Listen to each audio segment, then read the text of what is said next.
నేరుగా ప్రజల చేతిలో ఉంచిన ప్రజా ప్రభుత్వ ఎజెండా ఇక్కడ కనిపిస్తా ఉన్న మన జెండా.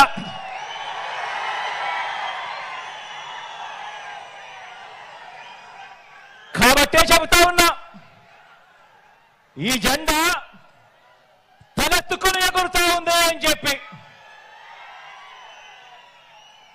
కాబట్టి రాష్ట్రంలో ఎక్కడికి వెళ్ళినా కూడా, ఎక్కడ చూసినా కూడా ఈరోజు రాష్ట్రంలో కోట్ల గుండెలు మన పార్టీకి, మన ప్రభుత్వానికి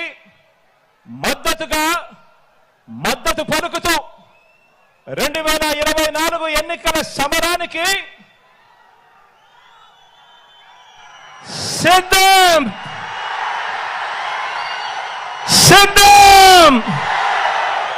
అని ఈరోజు అంటా ఉన్నాయి.